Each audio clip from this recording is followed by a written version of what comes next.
Olá, prezado amigo, prezada amiga. Esta aula está sendo gravada no dia 26 de maio de 2026. Estamos hoje dando continuidade a esse curso intitulado Uma Compreensão Espiritual da Formação Humana, no qual analisamos a integralidade da obra de Van Kam, publicada em 7 volumes. O capítulo de hoje é o capítulo 3 do volume 1, intitulado Pressupostos de uma Ciência da Formação Humana. Nesse capítulo, é um capítulo curto, o autor destaca 3 concepções que vamos discutir brevemente. Vou apresentando aqui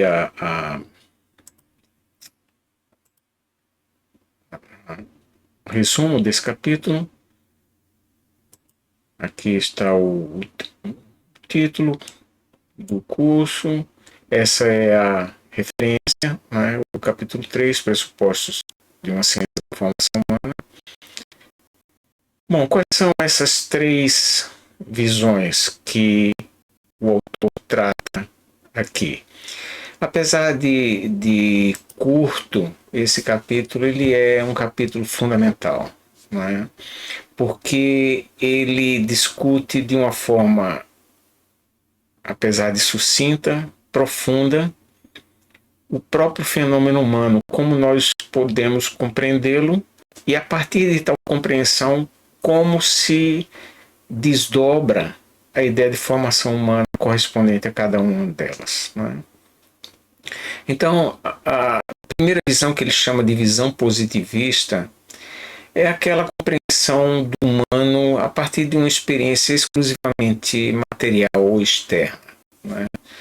Por exemplo, achar que somos apenas seres biológicos, uma determinada organização da matéria, né, que veio adquirir a forma presente ao longo de milhares de anos, né, ao longo da evolução, né, das espécies, ou mesmo de milhões ou bilhões de anos, se considerarmos a matéria do modo amplo, não só na sua organização como vida. Não é?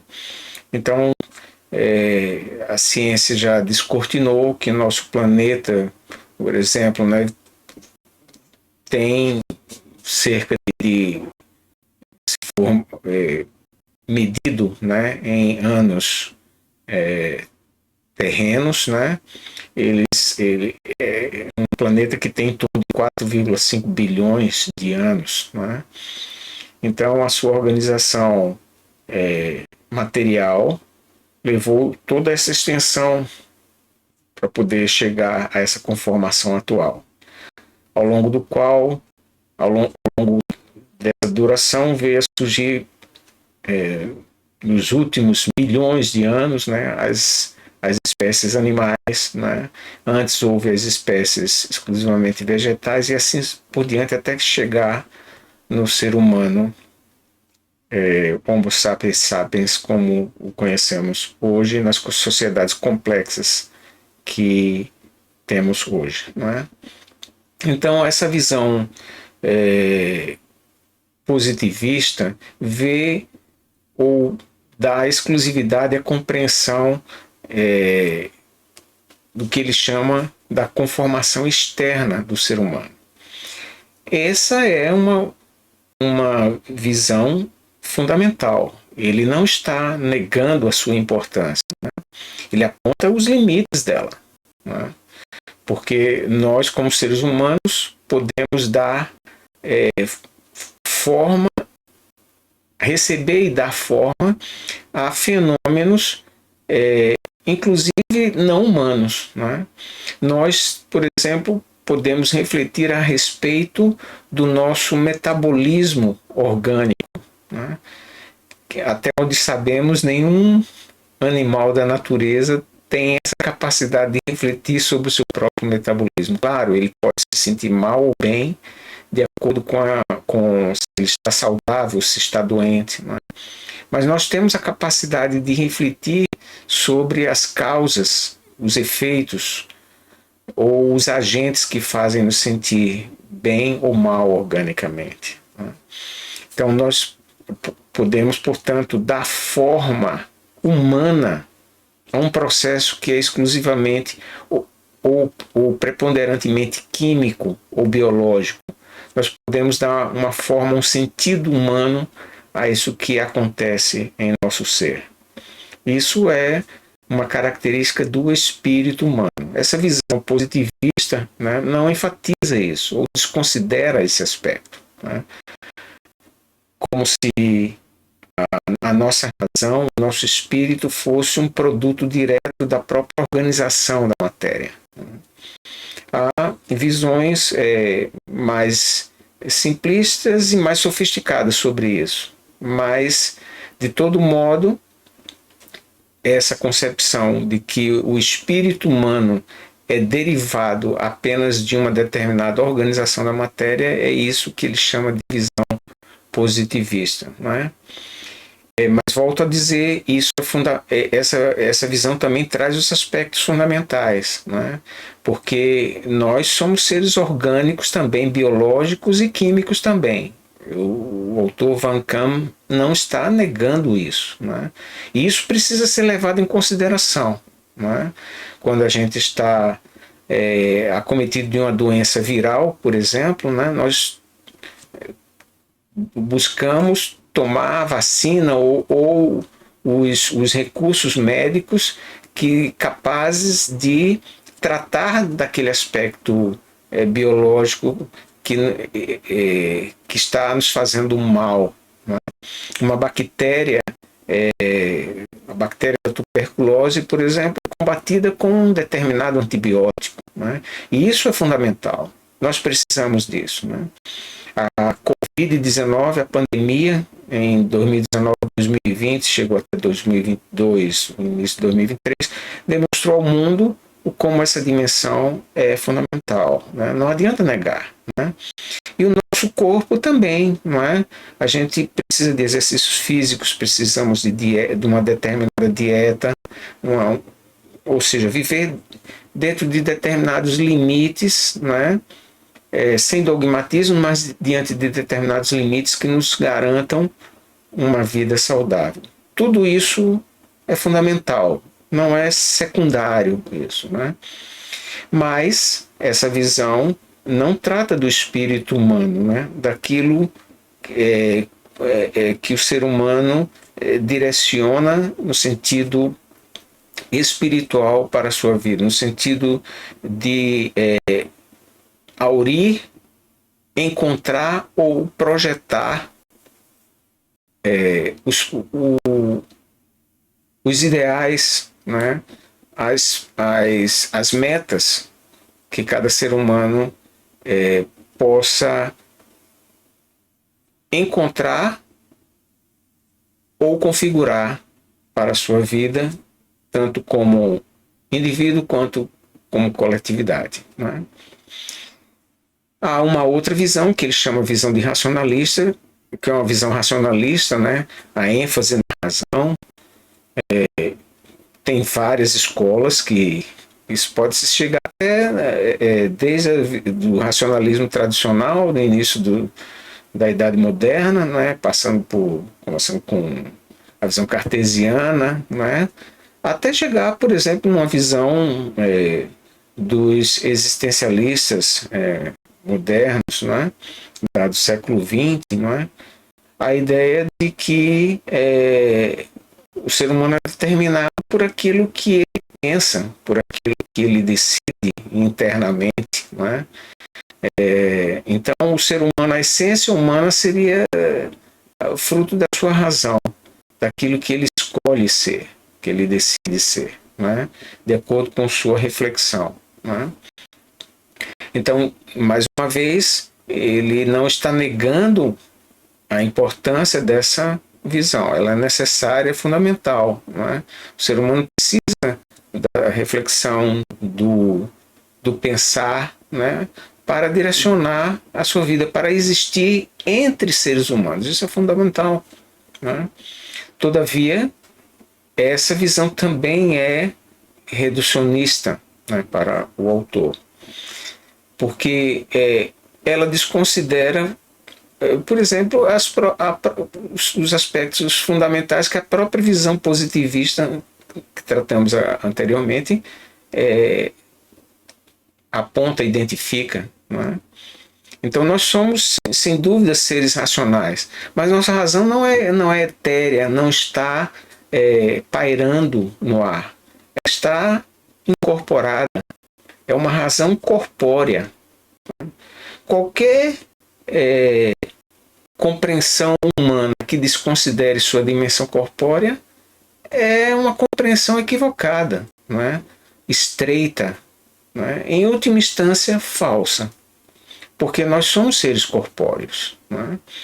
Então, não somos só corpo, mas somos corpo também. Do mesmo modo, somos seres de razão, de imaginação, mas não somente razão, imaginação, nós somos seres racionais, né? Viventes em um corpo humano. Né? E, mais do que isso, também em um mundo humano. Né? Esse corpo também não está sozinho no espaço, ele está em interação com o mundo que o ser humano próprio constituiu. Né? Não só fisicamente, mas simbólica e espiritualmente. Né? Então, essa visão racionalista, apesar de ser fundamental, ela é também estreita, porque desconsidera aspectos fundamentais, né? E que se a gente também não os levar em consideração, todo o processo formativo será também equivocado, estreito, né? E no limite falso. Por fim, ele inclui a visão que é a dele, não é? A visão que ele chama de fundacional, não é? Que visa integrar todos esses aspectos. Não é? Portanto, essa visão ela trata tanto da pré-formação, ou seja, aquilo que nós recebemos simplesmente ao surgirmos nesse mundo. Né? A gente não surge como uma folha em branco. Né? A gente já nasce com determinadas estruturas que nos constituem como seres humanos, não só internamente, mas externamente também. Né? Então a gente nasce com um espírito humano pronto a receber formas daquilo que está do mundo que nos rodeia, né? Daqueles seres humanos que nos recebem nesse mundo. Né? E também receber significativamente as formas daquilo que vem conosco de forma incorporada desde o momento em que somos gerados. Né? Então a gente nasce com um sistema nervoso, com um sistema biológico, bioquímico complexo. Né? A gente nasce com uma estrutura psíquica extremamente complexa, que irá se relacionar com tudo aquilo que estrutura o mundo humano, da sociedade e da cultura. Né? Em última instância, a gente conhece alguma coisa, mas conhece pouco dessa pré-formação. Né? Então, a psicanálise, né, o próprio behaviorismo e outras tradições da psicologia estudam, né, essa herança que ele chama aqui pré-formativa. E conhecemos algumas coisas dessa herança, mas muita coisa ainda, e talvez, no certo sentido, continue sempre numa zona de mistério. Né? Sabemos muito, mas não sabemos tudo. E não sabemos o quanto distante estamos de saber tudo. Né? O nosso saber não nos diz ainda exatamente o quanto falta para ser sabido. Né? Então, de todo modo, essa herança nos pré-constitui. A gente não pode ignorá-la. Né? Mas ela não é exclusiva. Nós também recebemos várias influências fora de nós mesmos. Nós sempre surgimos em um mundo, né, que já está pré-constituído antes da gente chegar. Uma sociedade, uma história, uma cultura na qual ingressamos. Né? Pessoas que vão ser para nós seres referenciais, não é? Em um sentido ou em outro, não é? Dos quais vamos receber algumas influências formativas ou deformativas, não é? Mas esses elementos existem fora de nós. Há também um processo interno, não é? Que é aquele que, ao longo do nosso desenvolvimento, vamos progressivamente nos familiarizando com ele, até que possamos, de uma forma autônoma, começar a imprimir e receber as formas de um modo próprio, que nos constitui singularmente como sujeitos específicos, não é? No mundo em que estamos. E estamos entre humanos, não é? A formação também é inter-humana, não é? Não é só pré, não é só intra, nem é só extra-formação, é também interformação. Aquilo que recebemos uns dos outros, né? Os outros ajudam,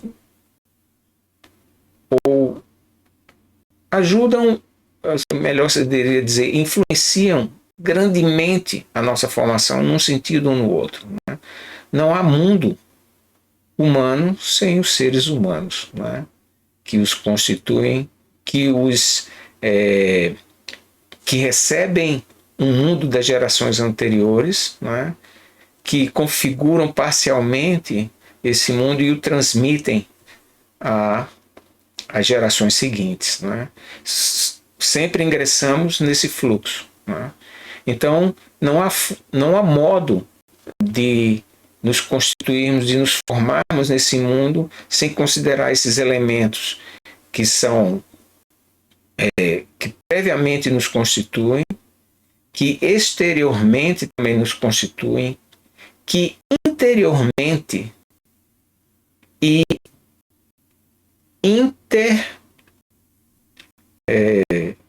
interrelacionalmente também nos constituem, né? Somos, portanto, constituídos de todas essas formas, né? Eu peguei uma citação específica aqui de Van Kahn, em que eu acho que fica mais claro o sentido de tudo isso que ele quer transmitir com essa visão fundacional, não é? Então ele diz: a formação humana é sempre uma interação dialógica, não é? A gente poderia dizer talvez polilógica, não é? Porque não é só um dia, não é só um logos duplo, mas é um logos com vários polos, né? Mas tudo bem, então ele diz: é uma interação dialógica, é uma formação conjunta entre o sagrado e o secular, ou seja, entre aquilo que consideramos especial, separado, e aquilo que consideramos comum, numa ordem disponível a todos, né? Portanto, essa formação conjunta com o organismo, a sociedade, o mundo e a história. Cada um desses aspectos tem, portanto, um polo, uma contribuição, não é? Fundamental na constituição daquilo que nós próprios somos, né?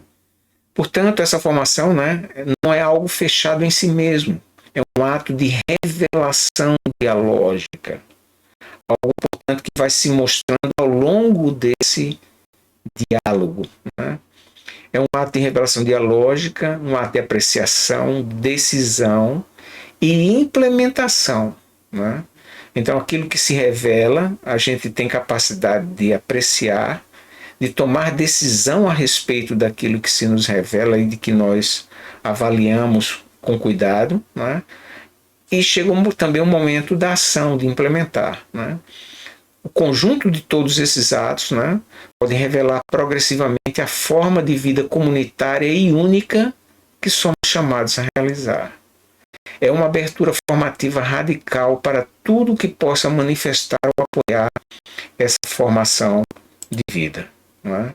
Então, portanto, um processo aberto, nem definido exclusivamente internamente, nem só externamente, não é? Mas também pré-formativamente e interformativamente. Uma complementação desse sentido, ele continua dizendo, portanto, que a visão humana fundacional vê, portanto, vê a formação como dialógica e integrativa, né? Integração em todos esses aspectos que já mencionamos. A formação deve ser consonante com aquilo para o que somos chamados a ser desde a pré-formação. Aqui ele já põe um elemento, não é? De que, digamos assim, há alguma coisa que precisamos atualizar, que recebemos de forma potencial e que somos chamados a desenvolver, não é? A dar forma atual àquilo que recebemos em modo potência. Não é? Então, essa formação deve ser compatível com a nossa situação na vida e com o mundo em que nos encontramos. Não é? Portanto, não é alguma coisa etérea, desconectada da realidade empírica, concreta, histórica em que nos encontramos. Ao contrário, não é? É preciso haver esse casamento entre aquilo que somos chamados a ser, a vocação, né? A voz que recebemos para ser algo, e aquele contexto em relação ao qual nos relacionamos. Né? Então é para ser compatível, mas não idêntica. Né? A gente para falar a linguagem, né? Nos relacionar com as questões concretas com que nos defrontamos, mas não é para sermos iguais exatamente a tudo isso com que nos relacionamos, pois não nos encontramos na sociedade e no mundo da mesma forma que cadeiras em uma sala, cigarros em um maço ou doces em uma caixa. Né? Ou seja, esses objetos, essas coisas, não experimentam interformação umas com as outras. Né? Então aqui ele deixa bastante claro, né, o caráter assim, poderíamos chamar, ele não é uma expressão dele, é uma expressão minha que eu estou utilizando, né? Essa visão de formação dele é de uma espiritualidade aterrada, encarnada, certo? Nada daquela espiritualidade New Age, bastante romântica, de muita gente que acha que é só formação interior, formação interna, a ideia só de formar uma boa vontade, um bom espírito. Não, não é uma coisa romantizada assim, certo? Então é um tipo de formação em que o espírito precisa se defrontar e se relacionar concretamente com as condições em que ele atua. Portanto, não pode ser uma formação espiritual divorciada da cultura, da história, não é? Das condições concretas em que esse ser se defronta no mundo. Não é? Portanto, o que a gente pode dizer é que nesse capítulo, né, ele já diante de apesar de ser um capítulo curto, ele faz uma crítica contundente, né, a duas visões reducionistas do humano. A visão materialista, né, que acredita só que o ser humano é produto de uma determinada organização da matéria, né, e que por conta disso o ser humano não tem o espírito humano de algum modo está determinado por aquilo que o originou, né, que é a organização material, né, e uma visão um pouco contrária a essa, que considera exclusivamente a razão, as dimensões internas, não é? Há, né, escolas, né, tanto filosóficas quanto espiritualistas, que representam esse segundo tipo de compreensão. Né? Então, há, por exemplo, tradições existencialistas, não é? Pós-estruturalistas, né? Que supõem que o ser humano é aquilo que a sua vontade, né? O seu desejo implementa. Né? Ele é movido por isso, né? Por aquilo que conforma o seu desejo, a sua vontade, aquilo que é visualizado por seus impulsos como agradável ou desejável. Né? Por isso, também algumas tradições espirituais concebem como escopo da formação exclusivamente uma reforma interior. Né? Alguns chamam a reforma íntima, né? Como se fosse a reforma íntima sinônimo de espiritualidade, né? Mudar apenas aquilo que é interior. Então, aqui, claramente, Van Kamen está criticando ambas as concepções. Né? Então, tanto uma quanto outra são concepções estreitas, né? Reducionistas. Né? O ser humano não é só uma coisa, nem é só outra. É uma e outra. E mais alguma coisa. Então, com esse capítulo, ele prepara terreno para aprofundamento de suas posições que virão em capítulos seguintes. Agradeço mais uma vez a sua atenção e disponibilidade em assistir essa aula, esse vídeo. Receba meu forte abraço com votos de saúde e paz. Obrigado.